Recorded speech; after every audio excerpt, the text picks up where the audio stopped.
Queen Zara stood on the crystal balcony of her palace, looking out at the 3 purple moons that hung in the dark sky above HFY Prime. Her blue-scaled hands gripped the railing as she watched the lights of 17 different worlds twinkle in the distance through the palace's quantum viewers. Each light represented a star system under her rule, billions of lives that looked to her for protection and guidance. The HFY Empire had grown strong under her family's rule for over 3,000 years. Their ships moved faster than light, their weapons could crack planets, and their armies had never known true defeat. Zara herself stood 8 feet tall, with the natural strength to crush steel in her bare hands and reflexes quick enough to dodge laser fire. Like all HFYans, she had been born for war and conquest. But today, war was not on her mind. Today she faced something far more challenging than any battle, a political marriage to save her empire from destruction.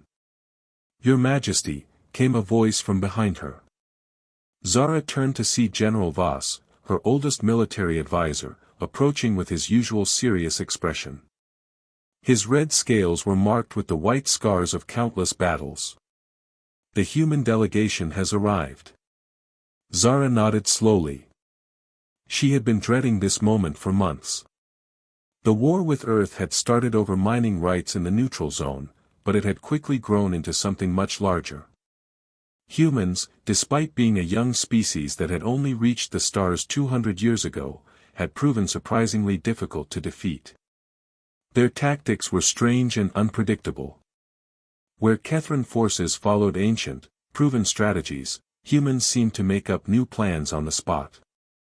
After 3 years of costly battles with no clear winner, both sides had agreed to seek peace through an old tradition, a marriage between royal houses. Earth would provide a suitable husband for Queen Zara, and in return, the HFY Empire would share certain technologies and establish favorable trade agreements. "What do you know about him?" Zara asked as she and General Voss walked through the palace corridors toward the throne room. "His name is Tom Chen," Voss replied, reading from a data tablet. "Age 32. He comes from a farming colony called New Haven. The humans say he volunteers for this arrangement to bring peace between our peoples." Zara frowned. "A farmer? They send me a farmer? It seems humans do not have traditional royalty like we do, Your Majesty. Their leaders are chosen differently. This Tom represents their agricultural sector, which they consider very important for feeding their growing population." The Queen sighed. She had hoped for at least a military officer or a skilled diplomat. Someone who might understand the challenges of ruling an empire. Instead, she was getting a man who grew vegetables for a living. They reached the throne room, a vast chamber with walls made of living crystal that shifted colors based on the Queen's mood. Right now, the crystals glowed a dull blue, reflecting Zara's resignation. Her throne, carved from a single massive diamond, sat at the far end of the room on a platform that rose 30 feet above the floor. "Send them in," Zara commanded as she took her seat. The great doors opened, and the human delegation entered. Zara had seen humans before during the war, mostly as prisoners or during brief diplomatic meetings, but she still found them strange to look at. They were so small compared to HFYans, barely reaching 5.5 feet in height, with soft pink skin and no natural armor. It was hard to believe such fragile creatures had given her armies so much trouble. The delegation consisted of 5 humans in formal uniforms, walking in a neat line. 4 of them were obvious diplomats and officials, but the 5th one was different. He walked at the back, wearing simple brown clothes that looked like they belonged on a farm rather than in a royal palace. Ambassador Hayes, the lead human diplomat, stepped forward and bowed. "Your Majesty, thank you for receiving us. As agreed upon in our negotiations, we present Tom Chen, who comes willingly to join your household and cement the peace between our peoples." The man called Tom stepped forward, and Zara got her first clear look at her future husband. He was tall for a human, with dark hair and kind eyes. His movements were gentle and careful, like someone who spent his time working with delicate plants rather than weapons. When he bowed, it was deep and respectful, but there was something in his posture that suggested strength beneath the humble exterior. "Your Majesty," Tom said in heavily accented Kethrin, clearly struggling with the language. "I am honored to meet you. I hope we can build understanding between our peoples." Zara studied him carefully. His hands were rough with calluses from farm work, and his clothes, while clean, were clearly well worn. Everything about him screamed ordinary. Yet something nagged at her mind. During the war, human prisoners had often shown fear when brought before her. This man showed no fear at all, only calm attention. "You understand what this marriage means?" she asked in Standard Galactic, switching to a language he might know better. "I do," Tom replied in the same language, his accent much clearer now. "A union to prevent further bloodshed between our peoples. A chance to build something better than war." His answer was simple but wise. Zara found herself slightly impressed despite her expectations. The ceremony took place 3 days later in the palace's Great Hall. By Kethrin tradition, it was a simple affair compared to human weddings. Both parties spoke their vows of commitment, exchanged symbolic gifts, and shared a cup of ceremonial wine. Zara gave Tom a crystal pendant that would mark him as part of the royal house. Tom gave her a small wooden carving of Earth's moon, which he said he had made himself during the long journey to HFY Prime. "I know this is not the marriage either of us dreamed of," Tom said quietly as they stood together after the ceremony. "But I promise to be a good husband and to do everything I can to help you rule wisely." Zara looked down at the simple wooden carving in her hands. It was beautiful work, showing incredible skill and patience. "You made this during your journey?" "I like working with my hands," Tom said with a small smile. "It helps me think." Over the following weeks, Tom settled into palace life with surprising ease. He was given his own quarters in the royal wing, but he spent most of his time in the palace gardens, working alongside the Kethrin groundskeepers. Zara often found herself watching him from her office windows as he tended to the plants with obvious skill and care. The garden staff, who had initially been suspicious of the strange human, quickly warmed to him. Tom learned their names, asked about their families, and treated them with the same respect he showed to Zara herself. Within a month, they were calling him Friend Tom and bringing him their most challenging problems with diseased or struggling plants.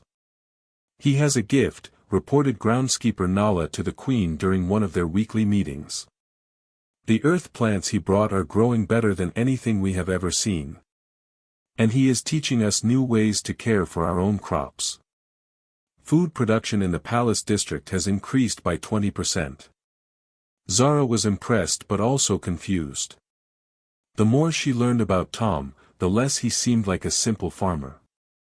He spoke 7 different languages, could perform complex mathematical calculations in his head, and had an encyclopedic knowledge of agricultural techniques from dozens of worlds. When she asked him about it, he just smiled and said he had always been curious about learning new things. Their personal relationship developed slowly. They shared meals together most evenings, usually discussing the day's events or Tom's observations about Kethrin culture. He was a good listener and asked thoughtful questions that showed he was genuinely trying to understand how her empire worked. "Tell me about the farming colony where you grew up," Zara said one evening as they ate dinner on a terrace overlooking the city. "New Haven is a quiet place," Tom replied, cutting his meat with practiced precision. "Good soil, reliable weather patterns, decent people who work hard and take care of each other. Nothing exciting by your standards, I am sure. You miss it?" Tom paused, a distant look in his eyes. "I miss the simplicity. Here, every decision affects millions of people. Back home, if I made a mistake, maybe a field produced less food that season. The consequences were smaller." Zara found herself nodding. "The weight of command is heavy. I have felt it every day since I took the throne 15 years ago. You took the throne at 20? Tom looked surprised. That seems young, even for your long-lived species. My father died in battle against the Shadowclaw Armada, Zara explained.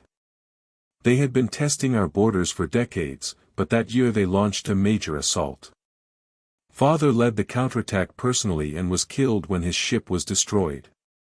I had to take command in the middle of a war. Tom's expression grew serious. I am sorry for your loss. Losing a parent is hard at any age. Did you lose your parents young as well? My father died when I was 16, Tom said quietly. Not in battle, but in an accident at the processing plant where he worked. My mother raised me and my sister alone after that. They sat in comfortable silence for a while, both lost in memories. Zara realized this was the first time she had shared personal details about her father's death with anyone outside her immediate family. Something about Tom's calm presence made it easy to talk to him. As the weeks passed, Zara found herself looking forward to their evening conversations. Tom had a way of asking questions that made her think about problems from new angles. When she complained about stubborn trade negotiations with the Centauri Republic, he suggested approaching the problem like tending a difficult garden. Sometimes you had to be patient and wait for the right conditions rather than forcing growth. You think like a farmer, she said with amusement after he offered this advice. I think like someone who has learned that the best solutions often come from working with natural patterns rather than against them, Tom replied with a smile. His influence on the palace staff was remarkable. The servants, who had initially treated him with polite distance, now sought him out for advice on everything from personal problems to work disputes. He had a talent for listening carefully and offering suggestions that somehow made everyone feel heard and valued.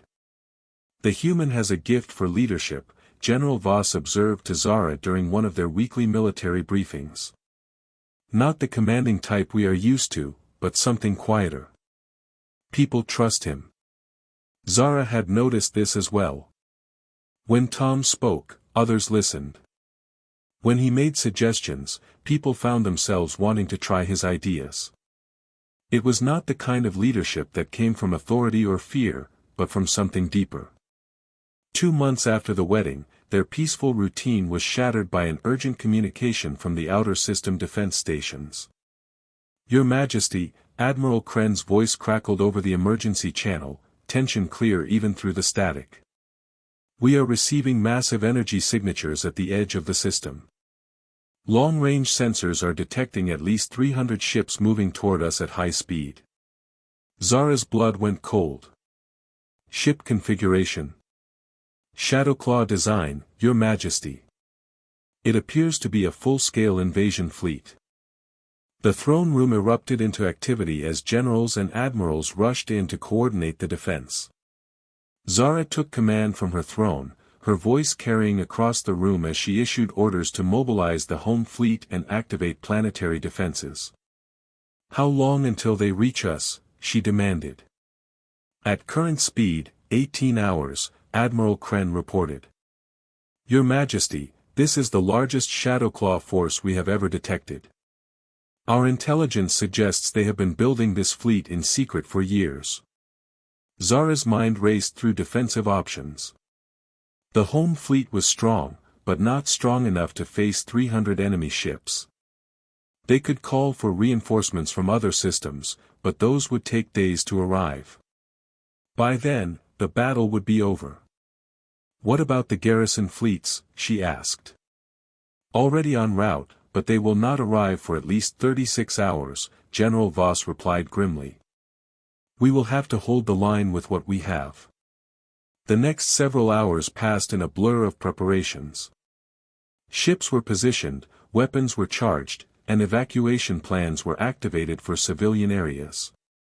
Zara moved through the palace like a whirlwind, coordinating with military commanders and ensuring every possible defensive measure was in place. It was during one of these frantic planning sessions that she realized she had not seen Tom all day. A quick check revealed that he was still in the gardens, apparently unconcerned by the approaching fleet. Zara found him sitting quietly on a bench, staring up at the stars. "Do you not understand what is happening?" she asked, her voice sharp with stress. "In a few hours, this world will be under attack. Hundreds of thousands of people may die." Tom looked at her calmly. "I understand perfectly. You are facing the largest military threat in Kethran history with insufficient forces and no time to gather reinforcements." His matter-of-fact tone surprised her. "Then why are you sitting here instead of helping with preparations?" "Because panic does not improve decision-making," Tom replied gently.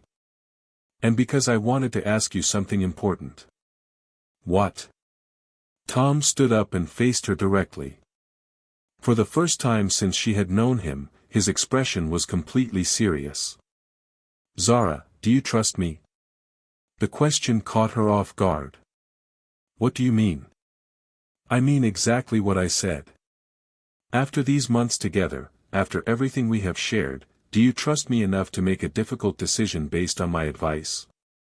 Zara stared at him. Around them, the night air carried the sounds of military vehicles moving through the city and ships launching from spaceports. The fate of her empire hung in the balance, and her husband was asking philosophical questions.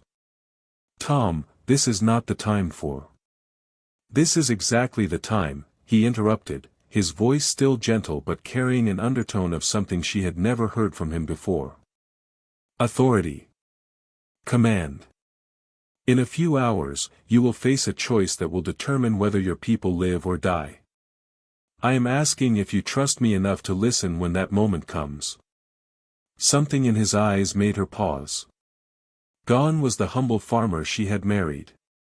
The man standing before her now carried himself differently, spoke differently. It was as if a mask had been removed, revealing something that had been hidden underneath all along.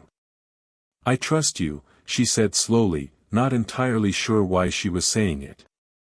Tom nodded. "Good. Then when the time comes, remember that sometimes the best way to win a war is to let your enemy think they are winning until the moment you prove them wrong." Before she could ask what he meant, alarms began blaring across the city. Admiral Kren's voice echoed from every communication device in the palace. "All stations, this is Admiral Kren. Enemy fleet has accelerated their approach. Estimated time to engagement is now 6 hours. Repeat, 6 hours to contact." Tom looked up at the stars one more time, then turned back to Zara. "It begins," he said quietly. "Remember what I said about trust." As he walked back toward the palace, Zara remained on the bench for a moment longer. Something had just changed between them, though she could not quite put her finger on what it was. The man she had married as a simple farmer had just spoken to her like a general preparing for the most important battle of his life. And somehow, despite the approaching doom, she found herself feeling more hopeful than she had all day. The Shadowclaw Armada was coming, her forces were outnumbered 3-1, and everything she had built over 15 years of rule hung in the balance. But Tom had asked her to trust him. For reasons she could not explain, she did. The battle began 6 hours later, just as Admiral Kren had predicted. Zara stood in the palace command center, surrounded by holographic displays showing the movements of hundreds of ships in the space above HFY Prime. The Shadowclaw fleet had arrived in perfect formation, their black ships arranged in attack patterns that had terrorized the galaxy for centuries. "Home fleet is in position," Admiral Kren reported from his flagship. "All defensive platforms are online and ready to fire." Zara watched the tactical display with growing dread. Even with every available ship and defense system, her forces were severely outnumbered. The Shadowclaw Armada consisted of over 300 vessels, including massive dreadnoughts that could destroy entire cities with a single blast. "Begin the engagement," she ordered, her voice steady despite the fear growing in her chest. The space above HFY Prime erupted into chaos as energy beams and missile barrages lit up the darkness. The home fleet fought bravely, using every tactic in the Kethran military handbook, but the enemy's numerical advantage quickly became apparent. For every Shadowclaw ship that was destroyed, 2 more took its place. Admiral Kren is reporting heavy casualties, General Voss announced grimly. The flagship Thunder of Kethra has lost main power and is falling back. What about the planetary defense platforms? 3 have been destroyed already. The Shadowclaw forces are targeting them specifically. Zara clenched her fists as she watched her carefully planned defenses crumble. The enemy was using standard siege tactics, nothing creative or unexpected, but their overwhelming force made creativity unnecessary. They were simply grinding down her defenses through pure weight of numbers. "Your Majesty," came Admiral Kren's voice over the communication system, strain evident in his tone. "I am forced to report that we cannot hold this position much longer. Request permission to fall back to the secondary defense line." The secondary defense line was the last barrier before the enemy reached Kethra Prime itself. If they fell back there, it would only be a matter of time before Shadowclaw ships were bombarding the planet's surface. "Permission granted," Zara replied heavily. "All ships, fall back to secondary positions." As her fleet retreated, Zara noticed Tom standing quietly near the back of the command center. He had been there since the battle began, watching the displays intently but saying nothing. While everyone else in the room showed signs of stress and worry, Tom remained calm, his eyes tracking ship movements with the focus of someone following a complex puzzle. The retreat to the secondary line bought them an hour, but the outcome was the same. The Shadowclaw forces regrouped and pressed their attack with methodical precision. One by one, Kethran ships were disabled or destroyed. The planetary defense platforms fell silent as enemy fire overwhelmed their shields. "Admiral Kren is down," General Voss reported, his voice hollow. His ship took a direct hit from 3 dreadnoughts. "Admiral Thess has assumed command of the remaining fleet." Zara felt her heart sink. Kren had been one of her best commanders, a veteran of dozens of campaigns. If he could not find a way to win this battle, she doubted anyone could. "What are our remaining forces?" she asked. 37 ships still combat capable, came the reply. "The enemy still has over 200 vessels operational." The mathematics were simple and brutal. At this rate, her entire fleet would be destroyed within the next 2 hours, leaving Kethra Prime defenseless. Millions of her people would die, and the Kethran Empire would fall. It was at that moment that Tom stepped forward. "Zara," he said quietly, using her name instead of her title for the first time in public. "Do you remember what I asked you in the garden?" Every person in the command center turned to stare at the human who had dared to interrupt their queen during the most critical moment in their empire's history. Zara looked at Tom's calm face and recalled his words about trust. "I remember," she said. "I need you to give me command of your remaining forces," Tom said simply. The command center erupted in shocked voices.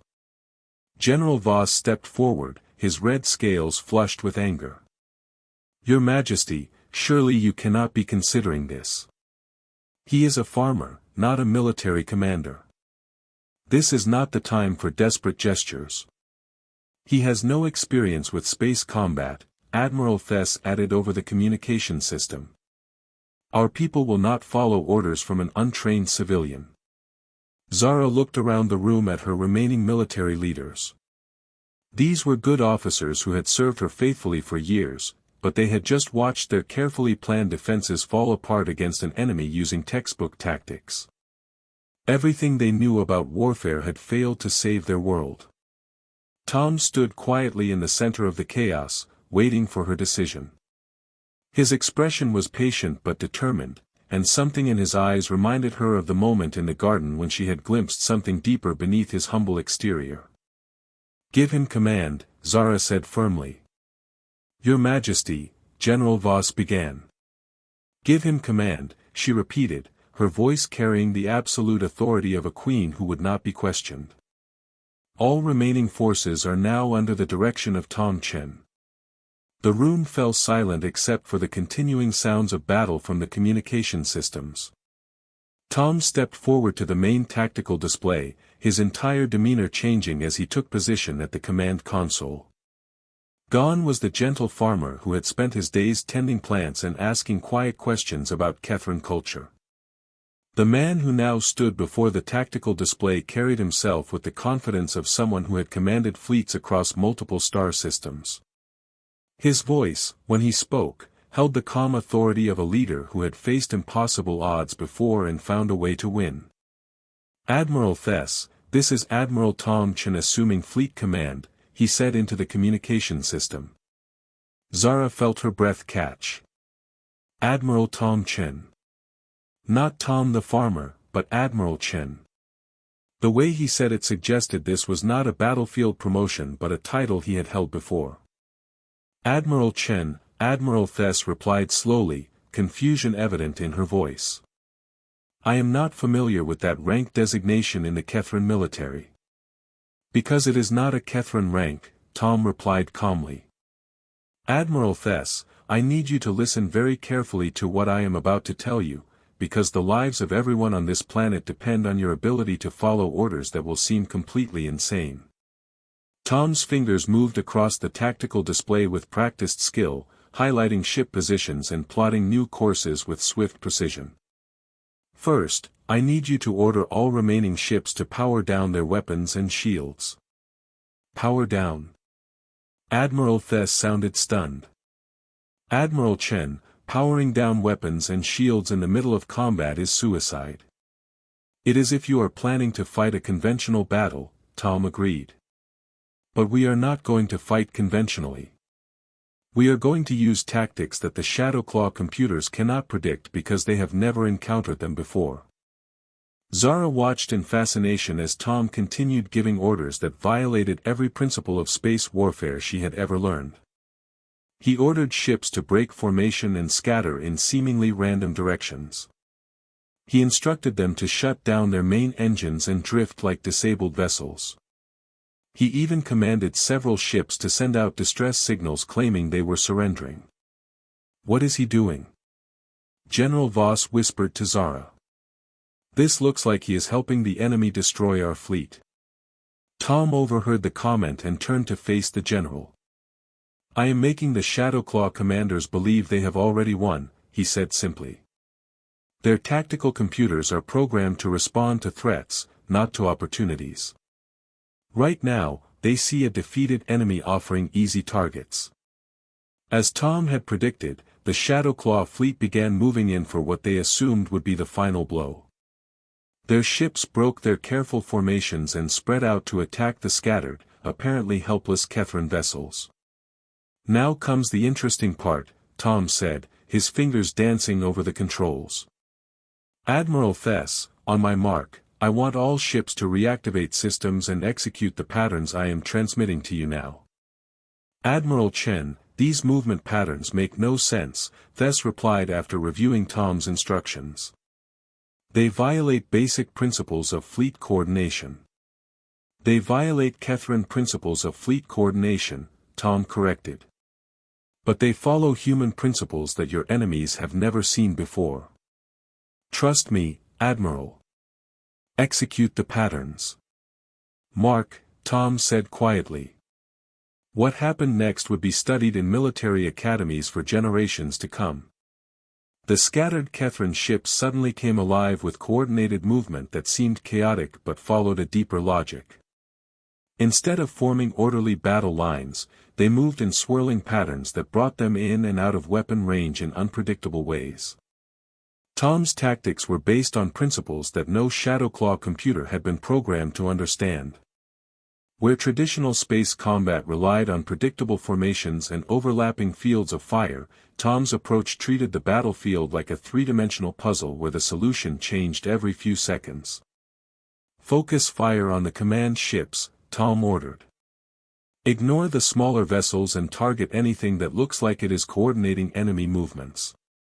This too violated conventional wisdom. Standard tactics called for destroying enemy fighters and escorts first, then moving up to larger targets. Tom was deliberately targeting the most heavily defended ships while ignoring easier prey. But his strategy worked. The Shadowclaw fleet had been designed to fight enemies who followed predictable patterns. When faced with human unpredictability channeled through Kethran firepower, their coordination began to break down. "Enemy formation is collapsing," Admiral Thess reported, excitement growing in her voice. "They are trying to regroup, but our movement patterns are preventing them from establishing clear firing solutions." Tom smiled grimly as he watched the tactical display. Phase 2. All ships, implement Defensive Screen Pattern 7. Zara had no idea what Defensive Screen Pattern 7 was, since Tom had apparently invented it on the spot, but the results were spectacular. The remaining Kethran ships formed a shifting defensive formation that protected damaged vessels while allowing healthy ships to strike at enemy weak points. The Shadowclaw commanders, faced with tactics they could not understand or predict, began making desperate moves that played directly into Tom's hands. When they tried to concentrate their forces, he scattered his ships beyond their reach. When they tried to spread out to cover more territory, he concentrated his firepower on isolated enemy groups. How is he doing this? General Voss asked in amazement as Shadowclaw ships began exploding across the tactical display. "He is thinking like a human instead of like a computer," Zara replied, finally understanding what she was witnessing. "Their artificial intelligence systems cannot adapt to strategies they have never encountered before." Tom's voice remained calm and controlled as he continued orchestrating the battle, but Zara could see the intense concentration in his eyes. Every move he made seemed to anticipate what the enemy would do several steps in advance, as if he could read their tactical computers better than their own programmers. "Admiral Chen," Admiral Thess called out. "Enemy fleet is attempting to withdraw. Should we pursue?" "Negative," Tom replied immediately. "Let them go. We have accomplished our objective." "Which was?" Zara asked. Tom turned to look at her, and she saw exhaustion in his features for the first time. "To convince them that attacking Kethra Prime is more trouble than it is worth. The Shadowclaw Armada came here expecting an easy victory. Instead, they lost over 100 ships to a supposedly defeated enemy using tactics they could not counter. Their commanders will report that the Kethran Empire has developed some kind of new superweapon or advanced combat AI." As the remaining Shadowclaw ships retreated beyond the system's edge, the command center erupted in cheers. Officers who had been preparing for defeat just hours earlier were now celebrating the most unlikely victory in Kethran military history. But Zara had questions that needed answers. She gestured for Tom to follow her to a private office adjoining the command center, leaving the others to coordinate the aftermath of the battle. "Who are you?" she asked once they were alone. "And do not tell me you are just a farmer from New Haven." Tom sat down heavily in a chair, the adrenaline of command finally leaving his system. "My name is Tom Chen, just as I told you. But I am not a farmer. I am Admiral Tom Chen, formerly of the Earth Federation Navy." "Earth has an admiral named Tom Chen." "Earth had an admiral named Tom Chen," Tom corrected. "I retired from active service 2 years ago and moved to New Haven to grow vegetables and raise livestock." The farming part was real, Zara. It just was not the whole truth. Zara stared at him, trying to reconcile the quiet man she had married with the brilliant military commander she had just witnessed. "Why did you retire?" Tom was quiet for a long moment. "Because I was tired of fighting. I had spent 15 years of my life commanding fleets in humanity's civil war, developing tactics that turned human unpredictability into a weapon. We called it asymmetric warfare, using creativity and innovation to defeat enemies with superior technology or numbers. The civil war that ended 5 years ago. The same one. I was the admiral who broke the siege of Proxima Centauri, who developed the strategies that allowed the Federation to defeat the Colonial Alliance despite being outnumbered 10-1. Tom's voice grew quiet. They called me the Ghost of Proxima because my fleets could appear and disappear before enemy forces could respond. Zara felt pieces of a puzzle clicking into place. Earth did not send me a farmer as a peace offering. They sent me their greatest military strategist. They sent you a retired strategist who wanted nothing more than to grow tomatoes and forget about war, Tom replied. But when I learned about the Shadow Claw threat from your intelligence briefings, I realized that retirement might have to wait. You have been studying our enemies since you arrived. Tom nodded. Every night after our dinners, I would review military reports and tactical analyses. The Shadow Claw Armada uses artificial intelligence to coordinate their fleets, which makes them incredibly efficient against conventional tactics. But AI systems have weaknesses. They cannot adapt to strategies that fall outside their programming. So you developed new strategies specifically to confuse their computers. I adapted strategies that had already proven effective against AI-assisted enemies during the Civil War, Tom said. Human intuition and creativity will always have advantages over programmed responses, no matter how sophisticated the programming. They sat in silence for several minutes, both processing what had just happened. Finally, Zara spoke. Why did you not tell me who you were from the beginning? Tom looked at her with tired but honest eyes. Because I wanted to know if you could care about Tom the farmer before you met Tom the admiral. I have spent most of my life being valued for what I could do in battle rather than who I was as a person. When Earth offered me this marriage assignment, I saw it as a chance to start over with someone who might see me differently. And did I see you differently? You treated me with kindness and respect even when you thought I was just a simple colonist, Tom said softly. You listened to my opinions, valued my advice about non-military matters, and made me feel like a real partner rather than just a political necessity. That meant more to me than any military victory ever has. Zara stood up and walked to the window, looking out at the city where lights were beginning to come back on as the emergency was declared over. Her people were safe, her empire was secure, and she had learned that her husband was one of the most brilliant military minds in known space. But more than that, she had learned that the man she was beginning to love was exactly who she thought he was, someone who valued peace over war, who treated others with genuine respect, and who would sacrifice his own desires to protect people who depended on him. Tom, she said, turning back to face him. Yes. When this is all over, when the reports are filed and the celebrations are finished, what do you want to do? Tom smiled, and she saw both the admiral and the farmer in his expression.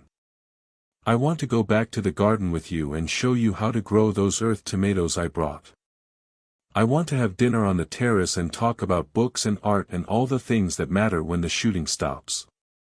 And if another threat appears? Another enemy that needs unconventional tactics to defeat? Then Admiral Chen will do his duty, Tom said seriously. But I hope that most of the time, I can just be Tom who married a remarkable queen and learned that love might be worth coming out of retirement for. Zara walked over and took his hand, noticing for the first time the calluses that came from both farm work and years of working ship controls in combat situations. I love you, she said simply. Both versions of you. I love you too, Tom replied. All versions of you. Outside, the victory celebrations continued, but in the quiet office, two people who had found something worth fighting for simply held hands and planned their peaceful tomorrow.